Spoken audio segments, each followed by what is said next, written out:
आजपासून आपण हिब्रू शिकणार आहोत आणि म्हणून आपण हिब्रू का शिकावी, जेव्हा आपण विचार करतो की हिब्रू भाषा आम्ही का शिकावी, तर स्वतः परमेश्वराने या हिब्रू भाषेची निवड केलेली आम्हाला पाहायला मिळते. आणि म्हणून पवित्र शास्त्रात अनेक उदाहरण आहेत, अनेक इन्सिडन्स आहेत की ज्या ठिकाणी परमेश्वर मोशेशी जेव्हा समोरासमोर बोलत आहे तो या हिब्रू भाषेतच तो काय करत आहे, बोलत आहे. म्हणून शास्त्रातील गूढ रहस्य जर तुम्हाला मला समजायचे असतील, जर आम्हाला गूढ रहस्यांपर्यंत जर पोहोचायचं असेल तर आम्हाला या भाषेचं ज्ञान असणं, हिब्रू भाषेचं ज्ञान असणं फार गरजेचं आहे. म्हणून वैयक्तिक आणि मंडळी या दोघांच्या जीवनातील जर आध्यात्मिक वाढ जर चांगल्या रीतीने व्हायचं असेल, मग वैयक्तिक असो किंवा मंडळी असो, तर आम्हाला मूळ भाषेमध्ये जे लिहिलेलं आहे त्याचा अभ्यास करणं फार गरजेचं आहे. म्हणून वैयक्तिक आणि मंडळीच्या आत्मिक उन्नतीसाठी ही भाषा आम्ही शिकणं हे फार गरजेचं आहे. परमपवित्र परमेश्वराला जाणून घेण्याकरिता आपल्या व देवामधील नातेसंबंध दृढ आणि पक्का करण्यासाठी ही भाषा समजणं आणि या भाषेच्या द्वारे जे रहस्य आम्हाला कळवले गेलेले आहेत ते आम्ही समजून घेणं हे फार गरजेचं आहे. म्हणून जवळजवळ 108 वेळेस आम्हाला परमेश्वराने मोशेशी या भाषेत संभाषण केलेलं आम्हाला पाहायला मिळत आहे. प्रियनो, या अभ्यासाचा उद्देश असा असणार आहे येणाऱ्या काही दिवसांमध्ये की जे तनाक आहे, आता जुन्या करारामध्ये आम्हाला पाहायला मिळतं की जुना करार जवळजवळ 3 भागांमध्ये डिवाइड केलेला आहे. पहिली गोष्ट तोरा जो म्हणलेला आहे, जे 5 पुस्तकं आहेत जे मोशेच्या द्वारे लिहिली गेलेली आहेत, तो तोरा. आणि मग निविम जो म्हणलेला आहे, जे प्रॉफिट्स आहेत, जे संदेष्टे आहेत. आणि मग कितुविम म्हणजे जे रायटिंग्स आहेत. असे 3 प्रकारात ही पुस्तकं डिवाइड केलेली आहेत.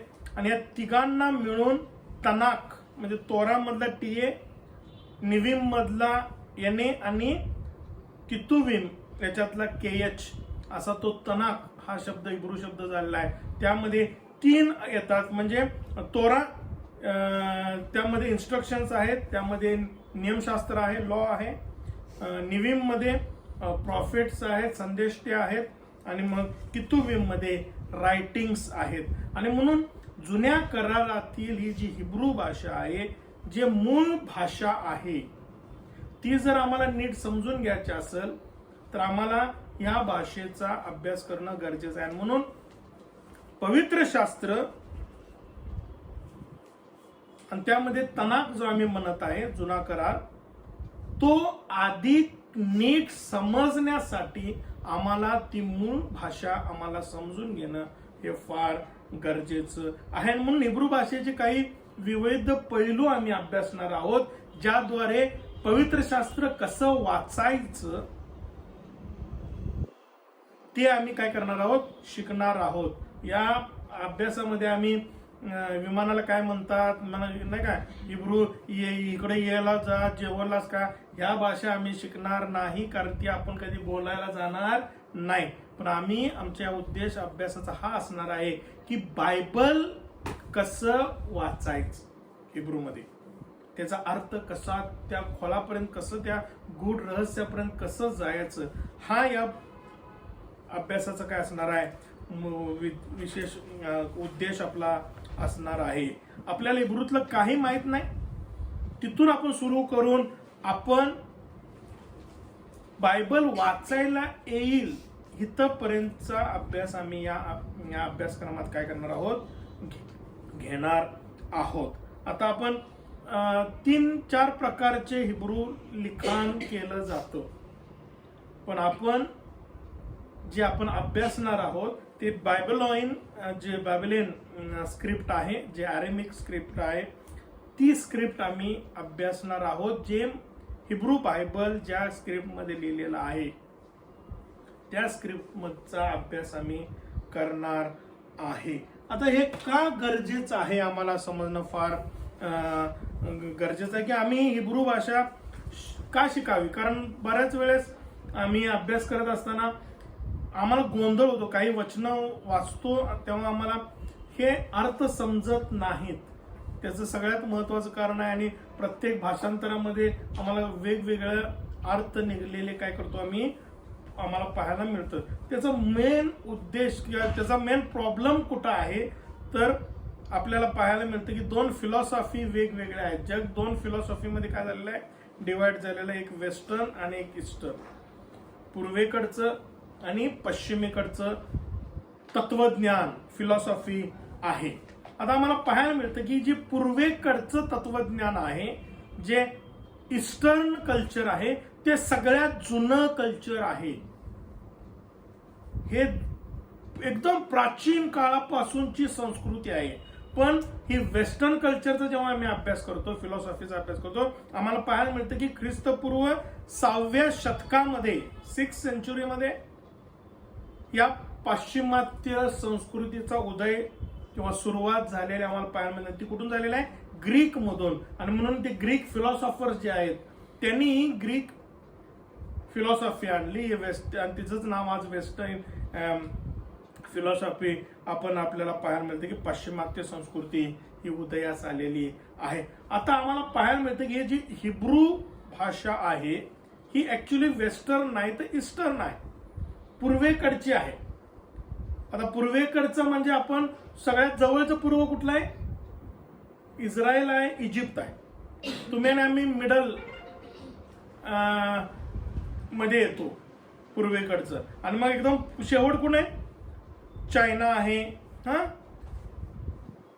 आणि कोण आहे, जपान आहे. हे सगळे काय म्हणतो आपण, फार ईस्ट आपण म्हणतो, आपण मिडल ईस्ट मध्ये.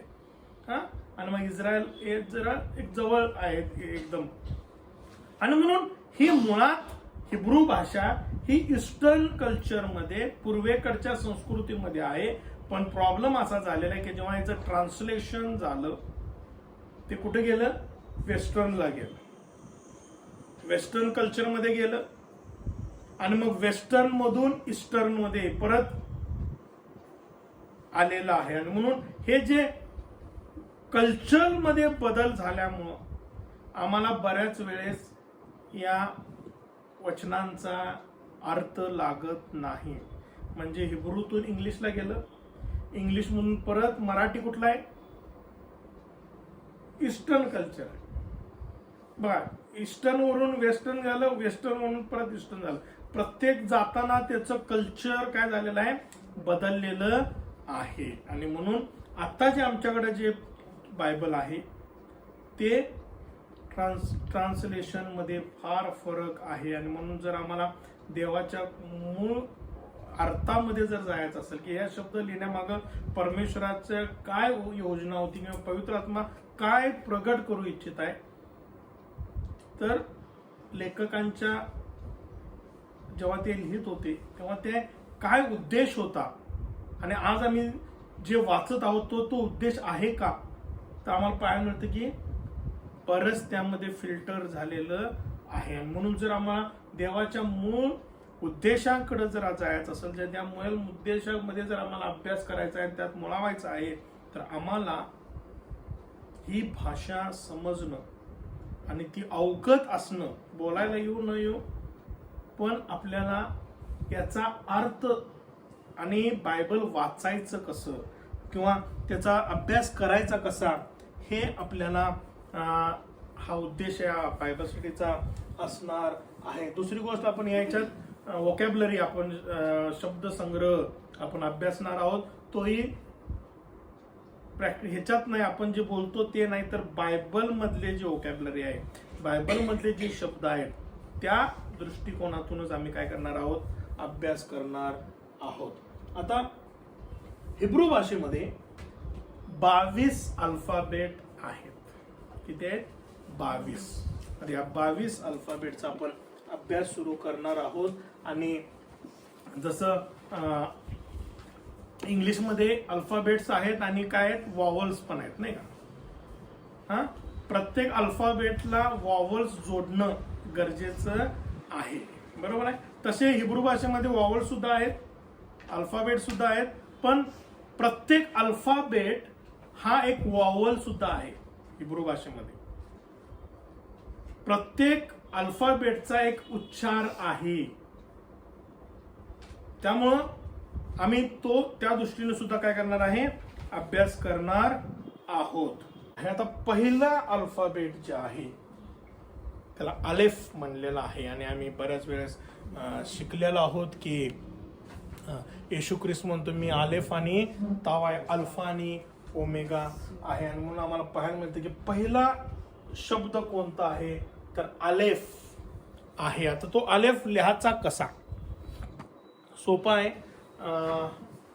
ही लाईन आहे दोन, काही 22 अल्फाबेट मध्ये काही लाईन वर लिहिले जातात, काही वर लिहिले जातात, म्हणजे या भागात लिहिले जातात, काही या भागात लिहिले जातात, काही या भागात लिहिलेले जातात. आणि म्हणून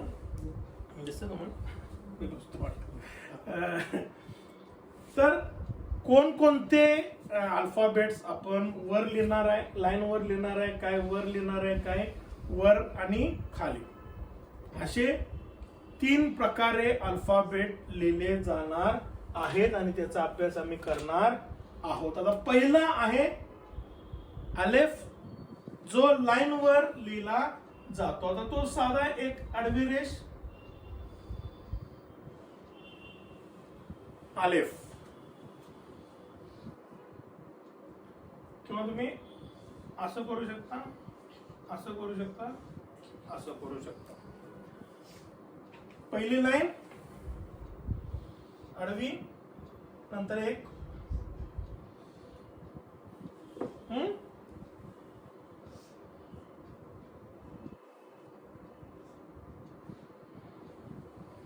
काय आहे, अलेफ. आता अलेफ हे अल्फाबेट आहे, त्याला उच्चार नाहीये, तो सायलेंट आहे. म्हणजे ज्याला नंतर आपण जे वॉवल्स येणार आहेत ते जे वॉवल्स त्याला लावू ते त्याचा उच्चार ते करतो. आता अलेफ आपण अ म्हणू शकतो आता, पण अलेफला काय आहे, तो काय आहे, सायलेंट आहे. आणि त्याचा उच्चार जेव्हा आपण वॉवल्स शिकणार आहे, ते वॉवल्स जे असतील त्याप्रमाणे त्याचा उच्चार होणार आहे. आता हिब्रू भाषेचं अनेक वैशिष्ट्य आहे की हिब्रू भाषेला वेगळे न्यूमरिक व्हॅल्यूज नाही आहेत. जसं आपल्याला 1 2 3 इंग्लिशमध्ये आहे नाही का, 1 2 3 मराठीत आहे, तसं हिब्रूमध्ये नाहीये. तर प्रत्येक अल्फाबेट हे एक न्यूमरिक सुद्धा आहे. हे आम्ही नीट समजून घेणं फार गरजेचं आहे. म्हणून पहिला अलेफ हा याचा न्यूमरिक व्हॅल्यू काय आहे, 1 आहे, लक्षात ठेवा. आणि मग आपण ते पूर्ण न्यूमरिक आपण ते अभ्यास करणार आहोत. आणि मग ते कसं हे लिहायचे, नंबर्स लिहायचे, ते आपण अभ्यास करणार आहोत. आता काय आपण पहिलं कुठलं बघितलं, अलेफ. अलेफ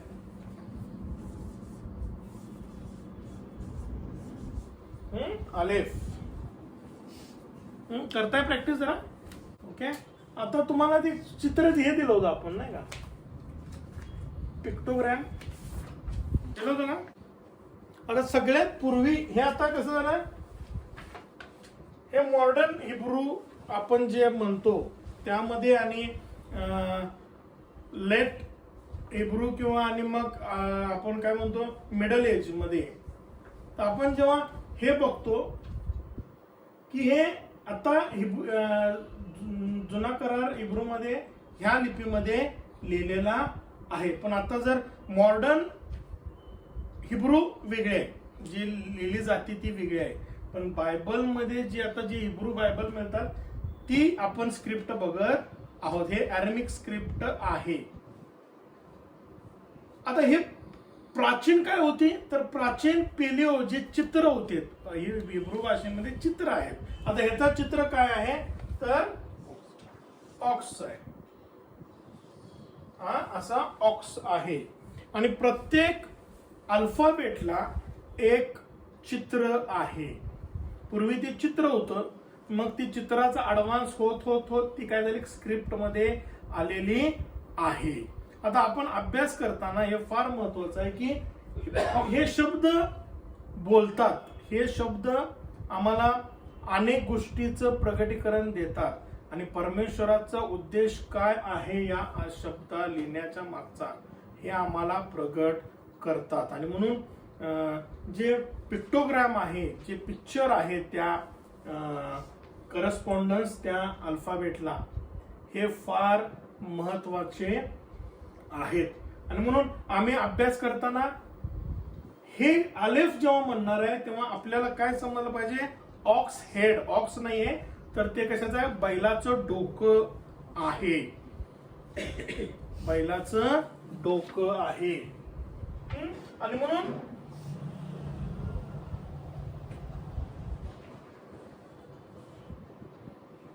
बैलाचं डोकं आहे. आता 3 गोष्टी आपण शिकत आहोत. एक, अल्फाबेट लिहायचं कसं, त्याचा पिक्चर फॉर्म काय आहे, आणि त्याचा न्यूमेरिक व्हॅल्यू काय आहे, 1. 3 गोष्टी आम्ही शिकणं फार गरजेचं आहे. पहिला अलेफ कसं लिहायचा, तुम्ही नंतर घरी जाऊन प्रत्येक अल्फाबेट घरी जाऊन काय करायचं आहे, प्रॅक्टिस करायची आहे. आता करत असताना अलेफ लिहित असताना तुमच्या डोक्यामध्ये ते चित्र पाहिजे की ते काय आहे, बैलाचं डोकं आहे. आणि आता बैलाचं डोकं मी बघितलं तर माझ्यासमोर काय येतं, तर एक स्ट्रेंथ आहे, एक लीडरशिप आहे, लीडर आहे. आणि म्हणून अलेफ हे स्ट्रेंथ, लीडर आणि पॉवर 3 गोष्टी दर्शवणार आहे. आणि म्हणून येशू ख्रिस्त म्हणतो मी कोण आहे, अलेफ आहे. तो हेड आहे, तो स्ट्रॉंग आहे, तो लीडर आहे, आणि तो पॉवरफुल आहे, अलेफ.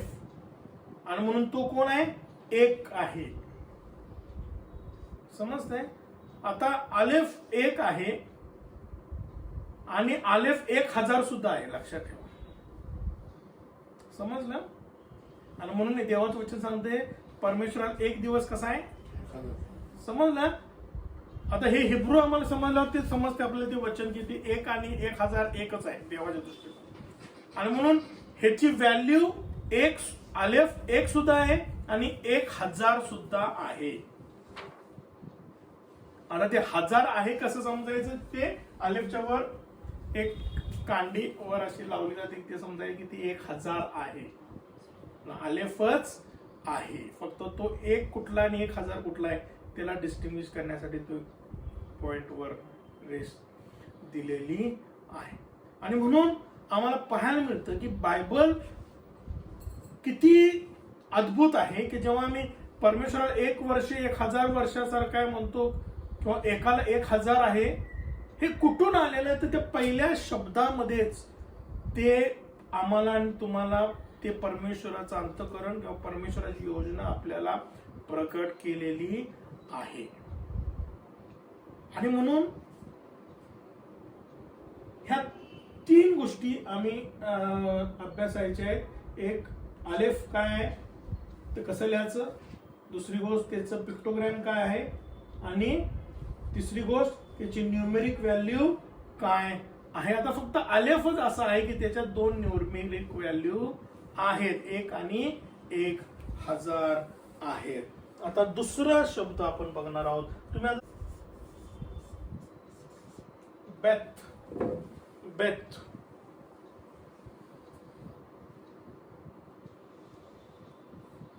असा आहे कर्व, आणि जरा पुढे येऊन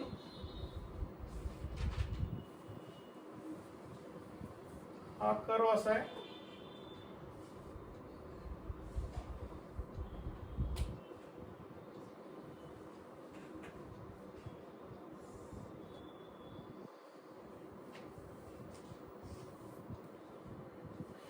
ह्याची न्यूमेरिक व्हॅल्यू आहे 2.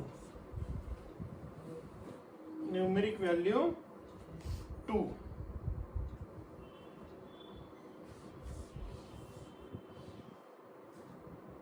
बेथ ह्याचा पिक्टोग्राम आहे. आता हे जर वर्ण जर तुम्ही बघितलं तर तो फ्लोअर आहे, काय 10th फ्लोअर प्लॅन आहे. वर्ण जर बघितलं तर इथून दार आहे नाही काय, पण इथं बेडरूम आहे, लगेच दिसणार का नाही. त्यासाठी काय केलं त्याने याचा पडदा लावून, हा असं इथून माणूस आज जातो, बरोबर आहे. हे वरून बघितलं तर हे कशाचं आहे का, तंबूचं प्लॅन आहे. आणि म्हणून आपल्याला ते चित्र बघितलं की आपल्याला समजते की ते घरा संबंधात काहीतरी प्लॅन आहे.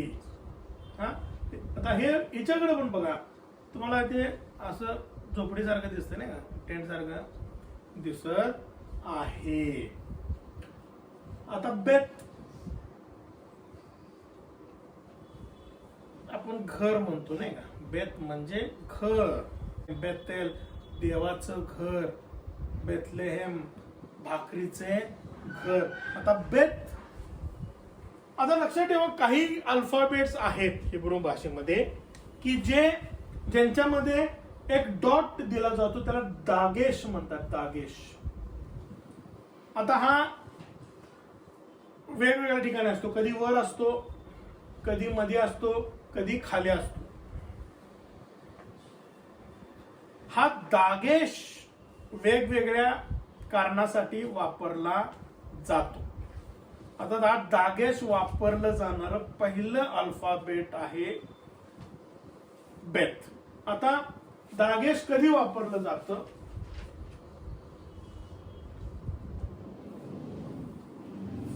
आता जेव्हा इथं डॉट असतो.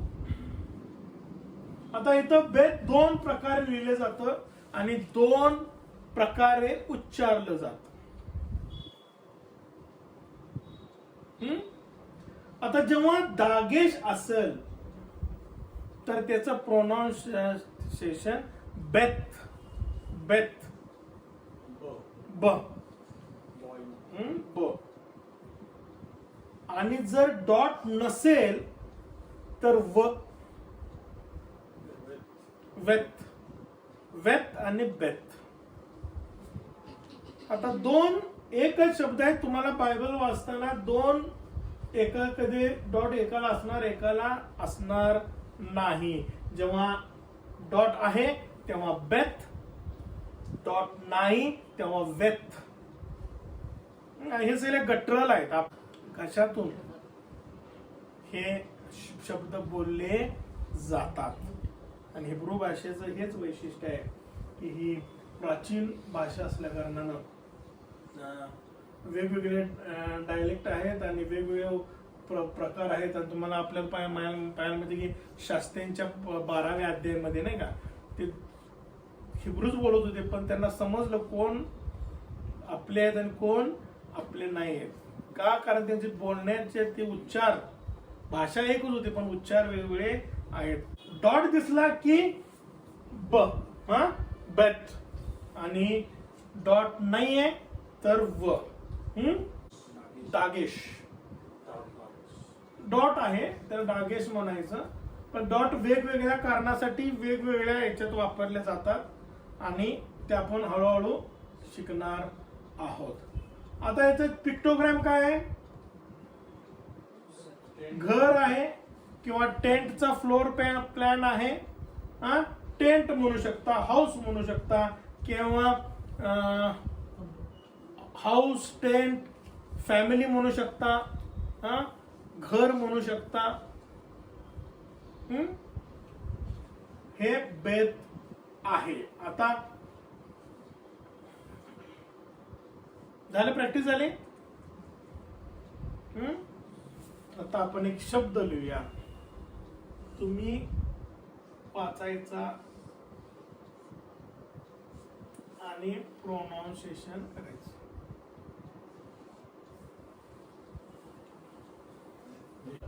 लिखाण नेहमी राईट टू लेफ्ट. आपलं इंग्लिश लेफ्ट टू राईट आहे, लक्षात ठेवा. 2 अल्फाबेट आहेत, अलेफ अ ब आहे का ब आहे? मग हे कसं होणार? अ व अव अव अव मीन्स फादर. आता वोकॅब्युलरी लिहून ठेवा. एक पान सेपरेट करा. जे शब्द आपण शिकत आहोत आपली वोकॅब्युलरी पण पाहिजे. अव म्हणजे फादर. अव म्हणजे फादर. अव म्हणजे फादर. रेफरन्स आहे उत्पत्ती 2:20, उत्पत्ती 4:20 आणि उत्पत्ती 4:21, जिथं फादर म्हणलेलं आहे. काय अर्थ आहे याचा? फादर नाही काय, बाप. आता बघा शब्द कसा बोलायला लागतो. हे काय चित्र काय?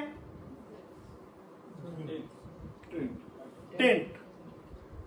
पूर्वीच्या काळातलं टेंट. ओके. आता घर आहे. बरोबर आहे. फ्लॅट आहे. मेन्शन आहे. ओके. हे कोण आहे? त्याचा काय अर्थ आहे? प्रमुख आहे. आता घराचा प्रमुख कोण आहे? समजतंय? आबा. Who is a head, who is a leader, who is the strength of the house. समजतंय? ही भाषा आहे. म्हणून ते जितकं तुम्ही खोल ते शिकाल तेवढं खोल परमेश्वर. कुठला शब्द वापरला? It is not an abstract, पण कसला शब्द? कॉन्क्रीट शब्द आहे. कोणी उदाहरण बघूया. कॉन्क्रीट शब्द आणि ऍब्स्ट्रॅक्ट शब्द बघा. हिब्रू भाषा एक ठोस कॉन्क्रीट भाषा आहे. याचा अर्थ असा आहे की हे शब्द अशा प्रकारे व्यक्त केले जातात की त्या शब्दाला स्पर्श केला जाऊ शकतो, सुगंध घेतला जाऊ शकतो, चव घेतली जाऊ शकते. ती शब्द व्यक्त केली जाऊ शकते. आता बघा फादर व्यक्त करू शकतो का? फादर हा शब्द इंग्लिश मधला व्यक्त करू शकता का तुम्ही? नाही करू शकत. काही करा तुम्ही नाही करू शकत. पण आबा तुम्ही सगळं सेन्स वापरू शकता. तो लीडर कोण आहे, कसा आहे, स्ट्रेंथ आहे, त्याला शिंग आहे, त्याला हेड आहे, तो घर टेंट आहे, त्याचे तुम्ही त्याच्या चमड्याचं वास घेऊ शकता, त्या कवरिंगचं आवाज घेऊ शकता. आणि मग तो फादर कोण आहे? तो who is the leader of the tent. या घराचा तो कोण आहे? प्रमुख आहे. म्हणून father is always a leader. या घराचा आहे. म्हणून परमेश्वर आशीर्वाद बघा. अब्रामानं आशीर्वाद दिले, इजाकानं आशीर्वाद दिले आणि ते सगळ्यांना बोलवून लेकरांना ते आशीर्वाद पास केला. लक्षात ठेवा आशीर्वाद हे पित्यापासूनच परमेश्वरानं. कारण का? तो कुटुंबाचा कोण आहे? लीडर आहे. आणि म्हणून फादर हे फार महत्वाचं आहे. आणि म्हणून पहिल्या ह्याच्यातच आपल्याला पाहायला मिळतं की आम्हाला ख्रिस्त कोण आहे, देव कोण आहे? तो आमचा पिता आहे. आणि पित्याचं अंतःकरण काय आहे? तो घराची काळजी घेणारा, घराचं संरक्षण करणारा, घराचं देखभाल करणारा, घराच्या सगळ्या गरजा जाणणारा तो आहे. कोण आहे? तो फादर आहे. आणि म्हणून अलेफ हा कोण आहे? लीडर आहे. आणि म्हणून सगळीकडे एल, परमेश्वराचं नाव पहिलं सुरुवात अलेफनच होतो. L, Elohim, L शदाय. समजलं? तो लीडर आहे. पण जेव्हा पिता म्हणतो आम्ही तेव्हा तो कोण आहे? तर तो ठोस आपण बघत आहे की ते इंद्रियांनी 5 इंद्रिय वापरू शकतो आपण त्या शब्दाला आपण काय करण्यासाठी ते काय आहे हे जाणून घेण्यासाठी. आणि म्हणून स्तोत्र 1:3 सांगते, जे झाड पाण्याच्या प्रवाहाजवळ लावलं असते आपल्या हंगामी फळ देते, ज्याची पाने कोंबजत नाहीत अशा झाडासारखा तो आहे, आणि जे काही तो हाती घेतो ते सिद्धीस नाही. आता हे कोणाबद्दल लिहिलेलं आहे? त्या व्यक्तीबद्दल लिहिलेलं आहे जो धार्मिक आहे. पण तिची धार्मिकता कशी आहे तर तो लिहिलेला आहे की तो कसा आहे, त्या पाण्याच्या प्रवाहाजवळ लावलेल्या झाडासारखा आहे. परमेश्वरानं जे दिलेलं आहे त्या पाण्यातून जे मिनरल्स आहेत तो घेतो, वाढतो, आणि परमेश्वराला अपेक्षित ते काय करतो, फळ देतो. ही ठोस कॉन्क्रीट शब्द आहे जे पूर्वेकडचं आहे. आणि म्हणून आपल्याला पाहायला मिळतं की अनेक शब्द जे ग्रामीण भागात वापरले जातात ते अजूनही हे जुन्या पद्धतीनं वापरले गेलेले आहेत. आणि म्हणून हिब्रू भाषा मॉडर्न व्यक्तींपेक्षाही अडाणी लोकांना जास्त चांगली समजते, कारण दोन्ही एकाच बेसवर कार्य करत आहेत. आता त्याच्या विरुद्ध उलट आहे बघा, ऍबस्ट्रॅक्ट शब्द कसे आहेत. स्तोत्र 103:8, देव दयाळू, कृपाळू, मंद क्रोध व प्रेम दयाळू आहे. आता हे सगळे भावनिक शब्द आहेत, लक्षात ठेवा. प्रेम, कृपाळू, दयाळू हे सगळे भावनिक आहेत. हे तुम्ही ज्ञान इंद्रियाच्या द्वारे या कुठल्याही एका शब्दाला तुम्ही स्पर्श करू शकत नाही. हे ऍबस्ट्रॅक्ट आहेत, हे भाववाचक सारांश रूपातील शब्द आहेत. आणि म्हणून आम्हाला ह्या दोन भाषेमध्ये जो फरक आहे हे आम्हाला समजून घेणं फार गरजेचं आहे. आणि हिब्रू भाषा हे त्याचं उदाहरण आहे. पण प्रॉब्लेम काय झालेला आहे, आम्ही ते ठोस मधून ऍबस्ट्रॅक्ट कडे आलेलो आहे आणि मग ऍबस्ट्रॅक्ट वापरत आहे. समजते तुम्हाला? त्यामुळं आम्हाला ते मेन जे त्याचा गोडवा आहे तोच आम्ही काय केलेला आहे, विसरलेलो आहे. आता बघा इथं 103:8 मध्ये लिहिलेलं आहे, यहोवा दयाळू व कृपाळू, मंद क्रोध. आता इथं जो क्रोध हा शब्द आहे स्लो टू अँगर आहे.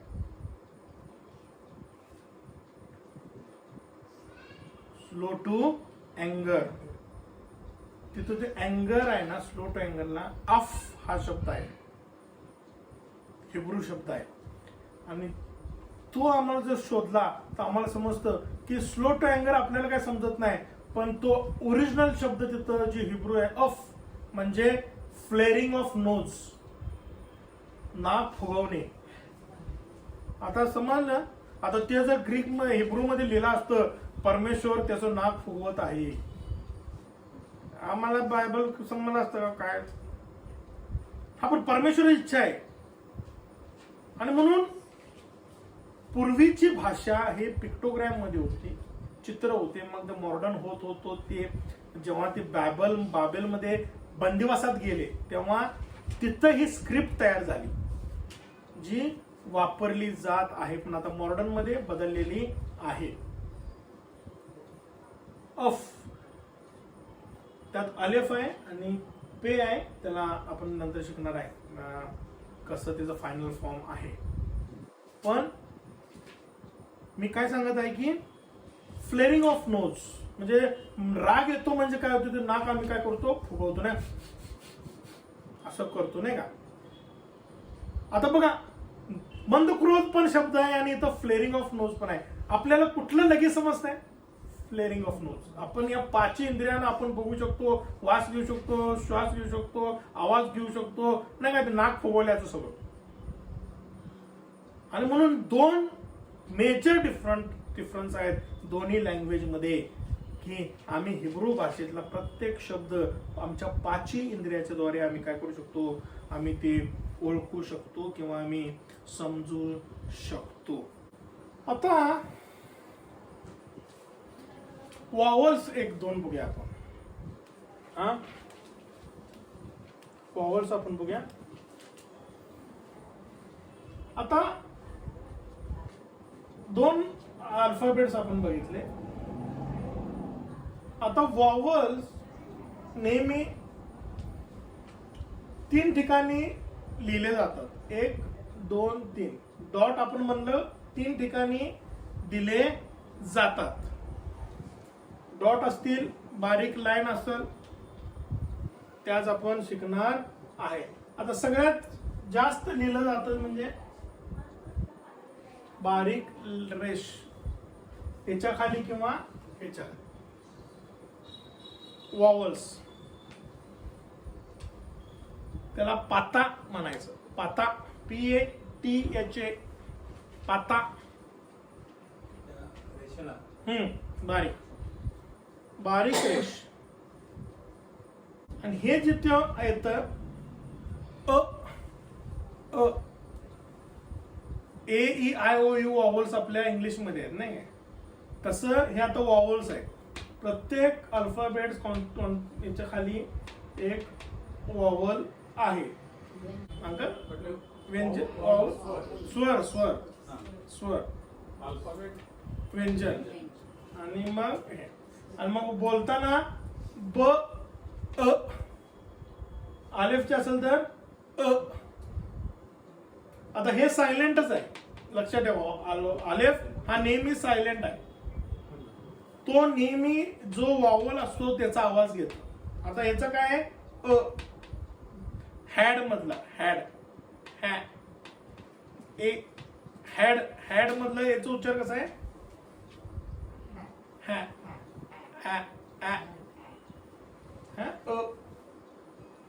किंवा रस्व आपण म्हणू शकतो ना, रस्व रस्व. हा आता काय ना, आ किंवा बॅ. ब नंतर ब असं करायला नाही, उलट नाही.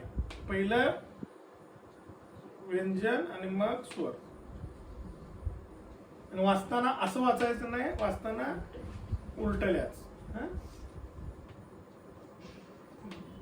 आता याचं काय होणार, आणि एक आहे बारीक टी,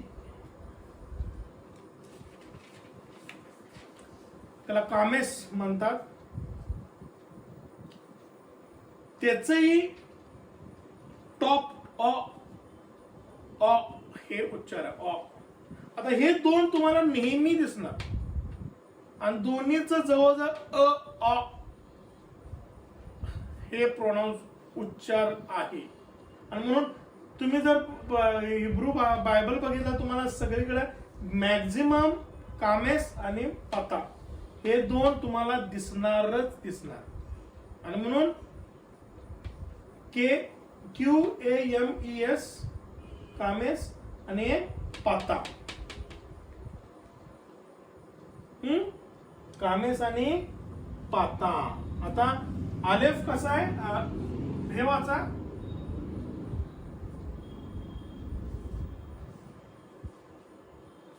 वाचा.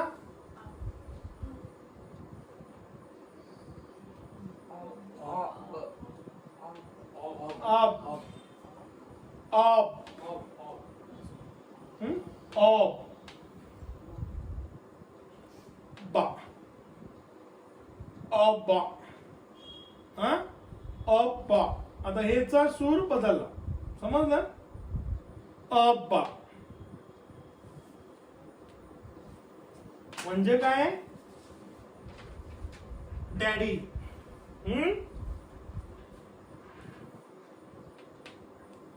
आणि नुसतं हे म्हणलं तर फादर,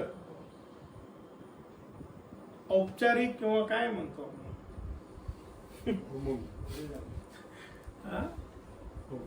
फॉर्मल आणि इनफॉर्मल. अव आणि अब्बा.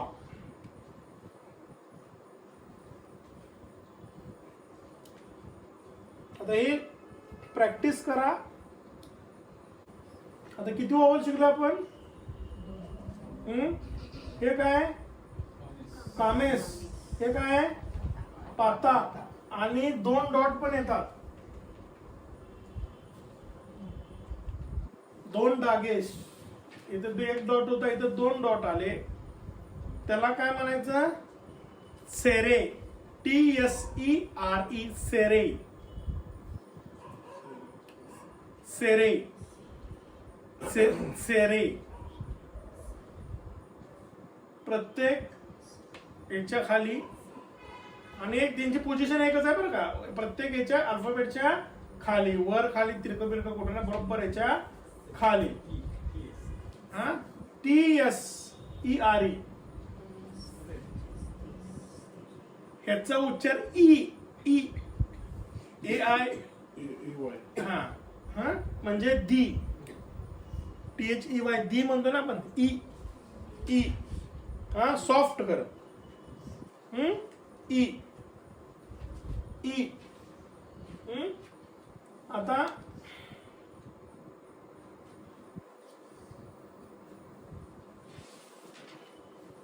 हे काय आलं.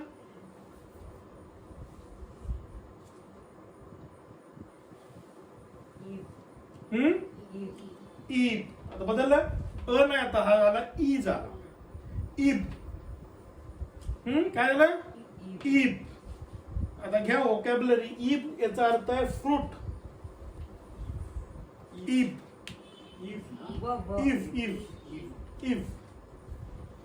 इफ म्हणजे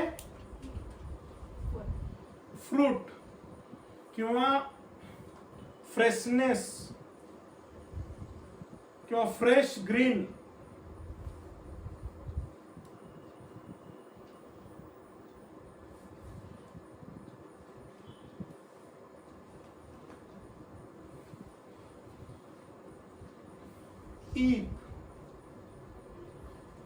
इफ फ्रेशनेस फ्रेश. आता याचा रेफरन्स बघा. दानियल याचा 4 अध्याय आणि 12 वचन. बारीक आहे रस्व. टी आयला दीर्घ आ. आता इथं काय आ बा किंवा बा आ दीर्घ आणि हे असं तर रस्व. रस्व आणि दीर्घ. पण तसा पहिला उच्चार जवळपास सारखाच होतो. आणि हे मात्र 2 डॉट दिसले की काय सिरे ई. E soft E. आता आपण बघितलं 3 बघितले आणि 2 काय बघितले आपण शब्द बघितले आहेत. घरी जाऊन प्रॅक्टिस करा. पुढील भागामध्ये आपण पुढचे आता हे 3 वॉवल्स धरून आपण काय करणार आहोत अल्फाबेट्स शिकणार आहोत. जसं जसं एखादं वॉवल्स आपण आता मेन वॉवल्स हे 3 आहेत जे आपण रुटीन वापरले जातात. की सगळीकडे तुम्हाला हे 3 दिसणारच. याच्यापेक्षा वेगळे दिसतील पण मेजर हे 3 दिसतात. आ आणि ई. आ ई. आ ई असं आ ई. पाता कामेस सिरे. पाता कामेस सिरे. आलेफ आणि बेत आणि वेत. दागेश असला की बदलतं. दागेश नसला की त्याचं प्रोनाउन्सिएशन बदलत. ह्याचं चित्र घर आहे. व्हॅल्यू आहे 2. हे नेहमी लक्षात ठेवायचं. बेत म्हणलं की आपल्याला ते घराचं चित्र दिसायला पाहिजे आणि त्याचं व्हॅल्यू काय आहे तर 2 आहे.